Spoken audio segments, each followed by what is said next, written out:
အခုလက်ရှိအချိန်မှာစိတ်ချမ်းသာမှုမရရင်တစ်သက်လုံးစိတ်ချမ်းသာမှုမထင်နဲ့ကျွန်တော်တို့လူသားအလုံးကိုင်းကျုံပြီးကြုံနိုင်ပြီပဲဆွဲဆောင်မှုရှိခြင်းတဲ့သူတယောက်ကကိုလုံနေတဲ့အလုပ်ပေါ်မှာအာယုံစူးစိုက်မှုအပြည့်ရှိရတယ်မင်္ဂလာပါကျွန်တော်ဒီနေ့ကျွန်တော်ညီမောင်မိုင်းနဲ့အတူဘဝရဲ့အနက်ရှိုင်းဆုံးအမှန်တရားတစ်ခုအတူတူရှောင်ဝေးခြင်းပါတယ်ပထမဆုံးကျွန်တော်မေးခွန်းတစ်ခုနဲ့စခြင်းပါတယ်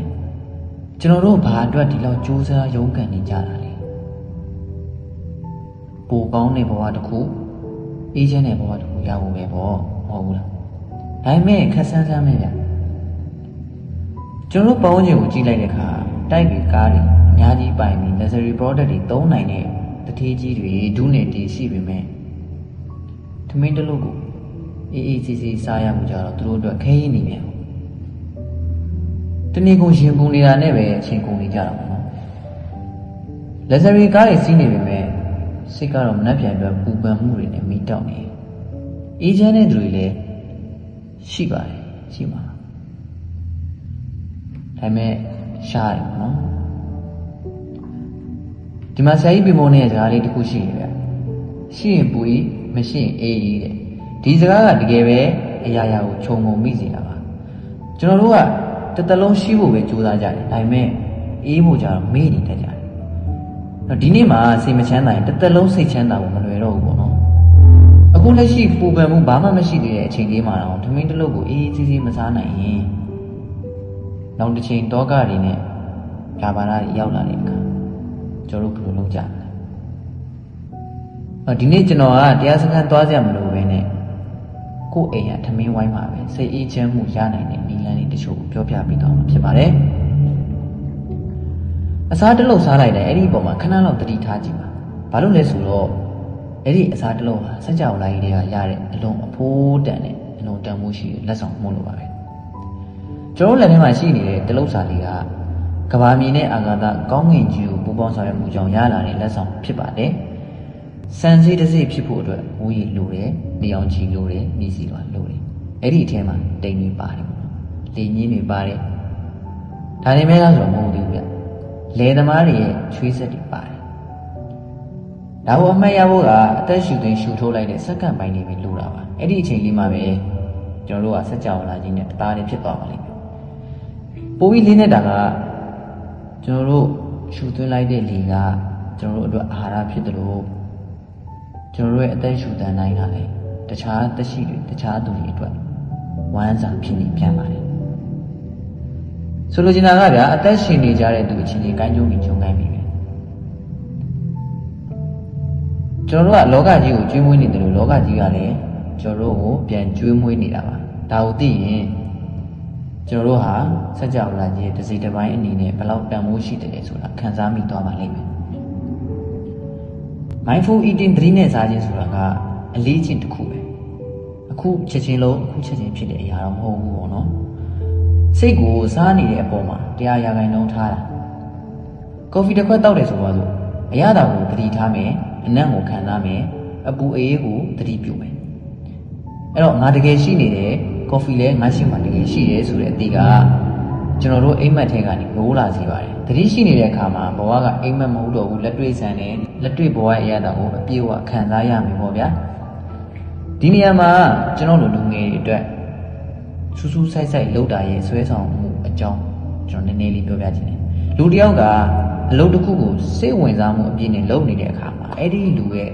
body တွေကနေပြီးတော့ဟော်မုန်းတစ်ခုထွက်လာတယ်ဒိုပါမင်းလို့ခေါ်တဲ့ဟော်မုန်းတစ်ခုထွက်လာတယ်ပေါ့နော်ဒီဟော်မုန်းကဘေးကမြင်နေရတဲ့လူအတွက်ဆွဲဆောင်မှုရှိစေတယ်ဗျာဥပမာကျွန်တော်တို့သဘောကျတဲ့မိန်းကလေးတစ်ယောက်ရှိမှာကော်ဖီခွက်ကိုပဲဖြစ်ဖြစ်စိတ်ပါလက်ပါနဲ့တည်ငြိမ်ငြိမ်တောက်ပြလိုက်တယ်ဆိုရင်အဲ့ဒီမိန်းကလေးအမြင်မှာ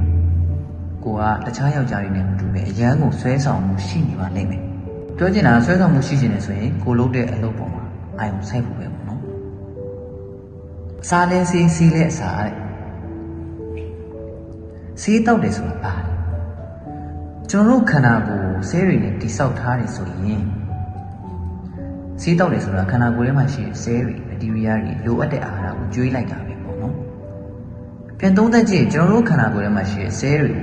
သူတို့လိုအပ်တဲ့အာဟာရရှိတဲ့အစားအစာတွေကကျွေးလိုက်ရင် သူတို့ရဲ့အိမ်ကြီးဖြစ်တဲ့ကျွန်တော်တို့ခန္ဓာကိုယ်ကကျမ်းမာနေမယ်အပြန်လာအဖြစ်သူတို့မကြိုက်တာကြွေးလိုက်ရင်ကိုကပဲဒီခန္ဓာကိုယ်ကအနာတရားခံရမယ်ယောဂဆွဲကပ်မယ်ဒါကြောင့်အာဟာရရှိတဲ့အစာတစ်လုံးစားလိုက်တာကလည်းစေးစွမ်းကောင်းတစ်လက်ကိုတောက်လိုက်တာနဲ့အတူတူပဲလို့ကျွန်တော်ကတော့သုံးသပ်မိပါတယ်ဘာလို့ဗီတာမင်စီတကူဝေကုံကြီးကြခံဝယ်တော့နေမှာလဲဒီမော်တီကိုပဲသတိနဲ့အရသာခံစားပြီးဝယ်စားလိုက်အာဟာရလည်းရှိမယ်အရသာလည်းရှိတာကိုစားပြီးချမ်းချမ်းသာသာနေလို့ရတယ်အစားအသောက်ကိုတိတ်ဆိတ်ငြိမ်သက်စွာစားတော့ခြင်းဟာတည်ငြိမ်တဲ့စိတ်ဆွမ်းအားကိုရရှိစေတာကြောင့်အသက်ရှည်စေဒုက္ခကိုတောက်နေတာနဲ့အတူတူပါပဲနောက်ဆုံးချက်ကတော့အလေးနဲ့ဆုံးပါပဲကျွန်တော်တို့စားနေတဲ့အစိအစံတွေတိတ်ဥတိတ်ဖို့တွေဟာဘယ်ကလာလဲရှေးရှေးဘိုးဘေးပြည်ပြည်လူမျိုးစုံတက်ရှိအပေါင်းတို့ရဲ့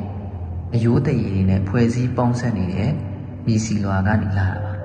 သူတို့ဟာကျွန်တော်တို့အတွက်မျိုးစာဖြစ်ပြီးခဲ့ကြတယ်ကျွန်တော်တို့လည်းတစ်ချိန်မှာ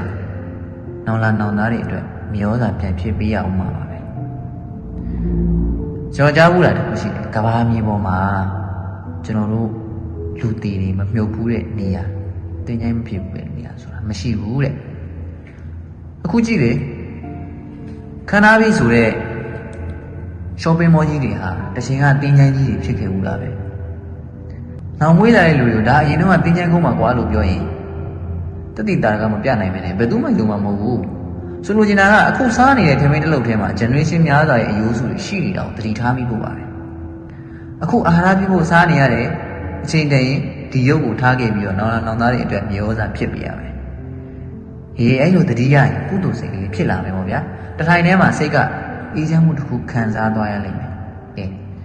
ဒီလိုဆေးချမ်းမှုတစ်ခုရဖို့တရားစခန်းတွေတကူတကသွားနေစရာလိုသေးလို့လားကိုယ့်အိမ်မှာပဲရနိုင်မှာပဲလေဒါဟာလူသားတိုင်းမှာမောတဲ့စိတ်အေးချမ်းမှုအရာတော့လက်တွေ့တင်ကအတွင်းမှာခံစားလိုက်ရတာပဲလို့ကျွန်တော်ကတော့ဆိုချင်ပါတယ်နောက်ပြီးတော့ဒီ mindful eating နဲ့ပတ်သက်ပြီးတော့လွန်ခဲ့တဲ့နှစ်ပေါင်း2500ပြန်သွားကြည့်အောင်မြတ်စွာဘုရားကဘလို့ဆုံးဖုံးပေးလဲ